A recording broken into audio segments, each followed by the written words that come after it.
Good morning, children. Now we are having our writing section.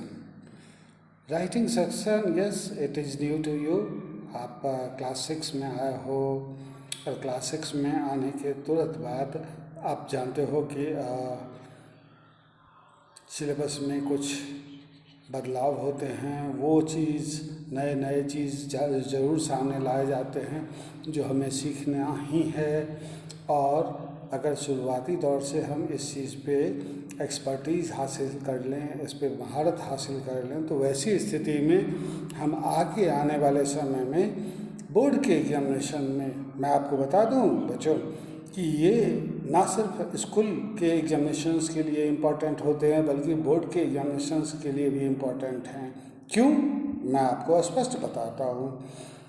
जब कभी भी आप 10th के भैया या दीदी कोई जो आसपास हैं, अगर आप उनसे क्वेश्चन पेपर लेंगे तो आप ये बात उसमें ज़रूर महसूस करेंगे कि एक क्वेश्चन जो निश्चित रूप से लेटर से जुड़ा हुआ होता है वो ज़रूर रहता है.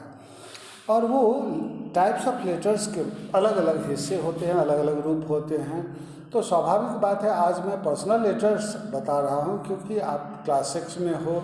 सबसे पहले पर्सनल लेटर को लिखना सीखें और एप्लीकेशन लिखना आपने संभवतः सीख लिया होगा, ऐसा मुझे पूरा विश्वास है क्योंकि हम लोग पीछे किए थे.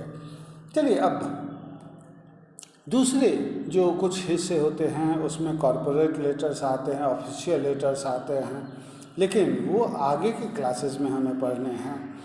खैर, ये इस समय हम लोग जिस चीज़ को लेकर बैठे हैं पढ़ने के लिए उसके बारे में बात करें तो ज़्यादा बेहतर रहेगा. पहला चीज़ आप जो स्क्रीन पर देख रहे हैं उसमें एट द टॉप आपको दिखाई दे रहा होगा पर्सनल लेटर्स. मैंने जानबूझकर लिखा है ये कि आप भूलें नहीं कि ये पर्सनल यानी व्यक्तिगत चिट्ठियाँ हैं. व्यक्तिगत चिट्ठियाँ आमतौर पे हम दोस्तों को लिखते हैं, भाई बहन, अंकल आंटी, पापा मम्मा, किन्हीं को भी हम लिखते हैं जो हमसे रिश्ते में जुड़े हुए होते हैं या फिर दोस्ती होती है या फिर कोई किसी तरह का संबंध होता है. लेकिन इसमें भी ऊपर वाले फॉर्मेट के कुछ हिस्से बदलते हैं. कॉर्पोरेट लेटर और ऑफिशियल लेटर, इन दोनों से अलग हटके अगर हम देखें तो यहाँ तक कि एप्लीकेशन में भी सब्जेक्ट की ज़रूरत पड़ती है. लेकिन ये कैसे शुरू होता है, कैसे ये ख़त्म होता है, कैसे लिखना चाहिए जो हम बेहतर कर सकें इस चीज़ को, वो मैं आपको शुरू से समझाता हूँ. आप बच्चे गौर से देखिए, आप इस लाइन को देख रहे हैं. ये लाइन मैंने बिना स्केल की मदद से लिया है, टेढ़ा है. और वैसे भी आप क्लास में भी देखते हो कि मेरी राइटिंग उतनी अच्छी नहीं है, मेरे से ज़्यादा अच्छी राइटिंग आप लोगों में से बहुत बच्चों की है. और दूसरा, ऊपर से मार्जिन ये कभी कभी दिया भी रहता है और नहीं भी दिया रहता है. ठीक है, तो इस चीज़ को डालना बहुत ज़रूरी है. और अच्छा ये रहेगा कि हम इस तीसरे हिस्से को भी बंद कर दें. ठीक है, ये हम नीचे तक लाएंगे, बराबर रखेंगे. अगर ज़रूरत पड़ेगी तो हम पूरा इसको लेटर को ख़त्म करने के बाद नीचे बंद कर देंगे, ये अलग बात है. लेकिन अब शुरू कैसे करेंगे इस चीज़ को करने के लिए मैं एक बार इस रेजर को हटाता हूँ इस जो लाइन्स थे. लेकिन हमें मार्जिन लेना है. ये राइटिंग सेक्शन के हिस्से में फॉर्मेट होना ज़रूरी होता है. तो पर्सनल लेटर में भी फॉर्मेट ज़रूरी है. सबसे पहले ऊपर में आप गौर से देखिए हमें क्या लिखना चाहिए. बाईं तरफ, रिमेंबर किस तरफ हम लिखते हैं, बाईं तरफ. किस तरफ हम लिखते हैं, बाईं तरफ. और बाईं तरफ जब हम लिख रहे होते हैं तो ये गौर से देखिए सबसे ऊपर में हमारा अपना एड्रेस होना चाहिए. अब कहोगे सर हम तो सुरजूविघा के हैं या फिर हम क्या कहते हैं चारबागा के हैं. आप कुछ भी कह सकते हो, लेकिन सच बात मैं आपको बताऊं वो आपका रियल एड्रेस है. और हमें कौन सा एड्रेस लिखना होता है, जो क्वेश्चन में दिया हुआ है. अब दोनों में अंतर तो स्वाभाविक रूप से आ जाएगा.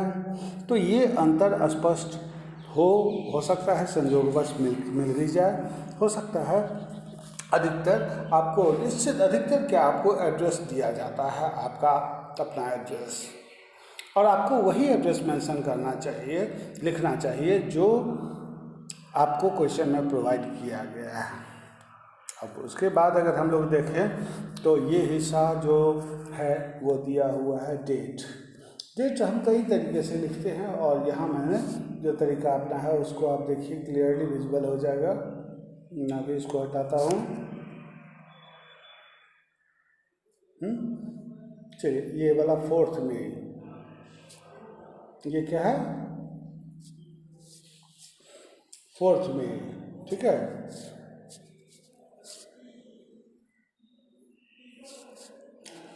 4 मई है,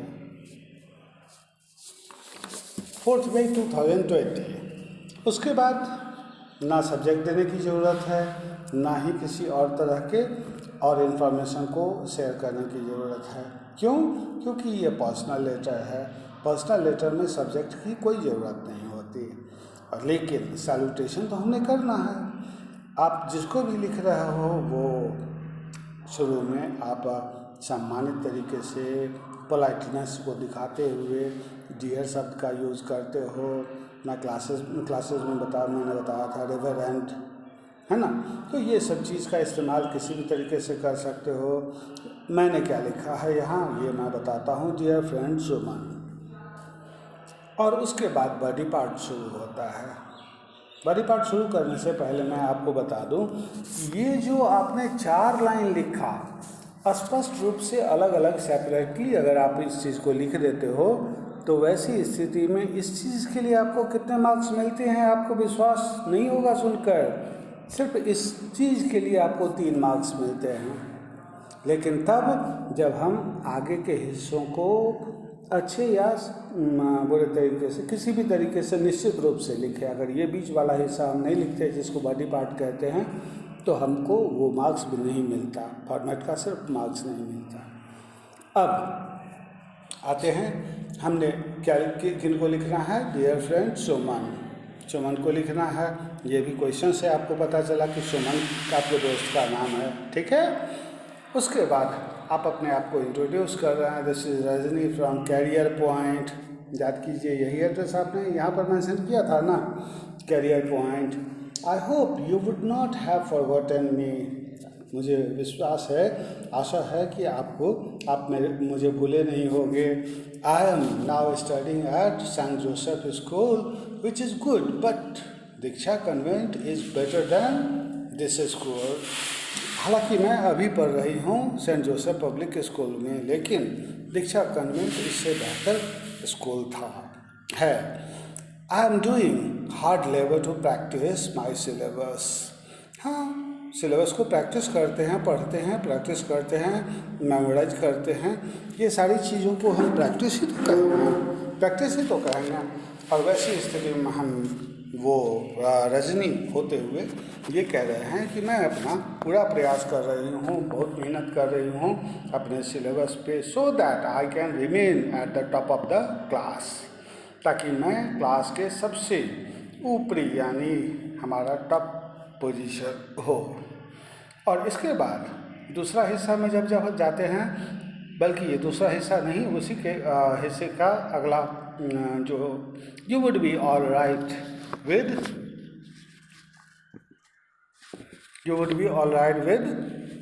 अब देखिए यहाँ पर थोड़ा सा आपको एक बार मिलाना होगा, है ना।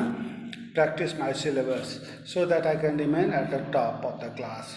You would be all right with uncle aunt by the grace of the God. ईश्वर की कृपा से आप अंकल आंट के साथ अच्छे होंगे। I want to know how you all are. मैं जानना चाहती हूँ कि आप सब कैसे हो। I hope you would not forget to write me a letter about you, your family members and study as soon as possible. तो मैं आशा करती हूँ कि आप मुझे भूले नहीं होंगे और भूलोगे भी नहीं, और आप निश्चित रूप से मुझे चिट्ठी लिखोगे अपने बारे में, अपने परिवार के सदस्यों के बारे में और पढ़ाई के बारे में, जितना जल्दी संभव हो सके उतना जल्दी। हाँ, एट द एंड हम अपने पोलाइटनेस को भी दिखाने के लिए ये लाइन लिखना अच्छा रहता है। इसको आप दूसरे तरीके से भी लिख सकते हैं। Please convey my best regard to all family members. हम ये भी कह सकते हैं please wish my all the best wishes to all family members. कई तरीके के वर्ड्स का इस्तेमाल होता है सेंटेंस में, और उसमें से आपको जो अच्छा लगता है, जो सहूलियत होती है, तो उसको आप अपनाकर सही तरीके से लिख सकते हैं। देयर आफ्टर बॉडी पार्ट जैसे ही ख़त्म होता है तो आप एक चीज़ गौर से देख रहे होंगे कि मैंने बाएं तरफ के मार्जिन को इस्तेमाल किया है, और क्लास में भी आप लोगों को कई बार हिदायत दी थी कि हम बाएं मार्जिन से सटाकर लिखेंगे, ठीक है। और ये जब तक मतलब सटाकर लिखने का ये हुआ कि ऐसा नहीं कि उसके ऊपर लिखेंगे, लेकिन हाँ उतना ही जगह होना चाहिए, छोड़ना है जितना ऊपर में छोड़े हैं, और इसको साथ लेकर चलेंगे। और लास्ट में हम फिर अपने आप को बताएंगे कि हम हैं कौन। योर्स डियरली, आपका बहुत प्रिय रजनी कालरा, ठीक है। तो अब आप समझ रहे होंगे कि कैसे हम लोग काम कर पर्सनल लेटर्स लिखते हैं। अगर थोड़ी देर के लिए कल्पना किया जाए कि इसमें हमने किसी अपने फादर को लिखना है, मामा को लिखना है, कोई और टॉपिक है, तो सिर्फ हमने क्या बदलने की ज़रूरत है, बाकी सब कुछ क्वेश्चन के हिसाब से लिखेंगे। डेट तो निश्चित रूप से जो डेट पे आप लिख रहे हो वो लिखोगे, है ना, या आप चाहो तो इमेजिनरी डेट भी ले सकते हो कोई। और फिर डियर पापा, डियर मामा, डियर अंकल, जो भी है वो चीज़। और फिर आपको जो सब्जेक्ट में कहा गया है क्वेश्चन में कि आप ये चीज़ डिस्कस करो, तो उसके बारे में आप छोटे छोटे सेंटेंसेस से इंट्रोड्यूस कर सकते हैं। मैंने भी कुछ छोटे ही सेंटेंसेस बनाने की कोशिश करी है, ताकि आपको जो दिक्कत ना हो, वो परेशानी ना आए जो आमतौर पे बड़े बच्चों के बड़े सेंटेंसेस में उसको याद करने में या फिर उसको समझने में दिक्कत होती है। लेकिन एक चीज़ मैं आपको बताऊं, इस काम पे और इस नई चीज़ को जो मैंने आपके सामने रखा है, संभव है बहुत बच्चों के लिए ये नया होगा, और संभव है कुछ बच्चे इस बात को पहले से भी जान रहे होंगे। Yes, they are good enough. और मैं यहाँ एक बात को पॉइंट आउट कर दूँ कि आप सभी बच्चे इस बात का ध्यान रखोगे कि किसी भी सूरत में इस तरह से मिलते जुलते काम पिछले ग्रामर के बुक में भी दिया गया है। आपको पर्सनल लेटर लिखने के लिए कहा गया है। आपसे उम्मीद बल्कि पूरा विश्वास है कि आप मेरी बात को मानते हो और आप ये लेटर का फॉर्मेट इस्तेमाल कर सकते हो। लेकिन सब्जेक्ट क्योंकि उसमें बदलेगा, सब्जेक्ट लिखने की ज़रूरत तो नहीं है, लेकिन बॉडी पार्ट में उसके बारे में मेंशन करोगे और 2-3-4 कम से कम प्रैक्टिस ज़रूर करोगे अपने कॉपी में, और उसको डेट वाइज रिकॉर्ड के रूप में रखोगे मेरे बच्चों, ताकि हम लोग स्कूल खुलने के बाद, दुर्भाग्य से कोविड-19 का बहुत ज़्यादा प्रकोप है, अभी हम मिल नहीं पा रहे हैं, ये बहुत दुख देता है। अलग बात है, पढ़ाई होनी है, ये भी ज़रूरी है। तो हम लोग जब मिलेंगे, स्कूल खुलेगा मिलेंगे, तो बाकी बात होगी। तब तक आप घर पे सुरक्षित रहें, अपने माता पिता का कहना मानें, अपनी पढ़ाई को ऑनलाइन जो उपलब्ध कराया जाता है उसका होमवर्क करते रहें और अपने आप को एंजॉय करें। Thank you, have a nice day.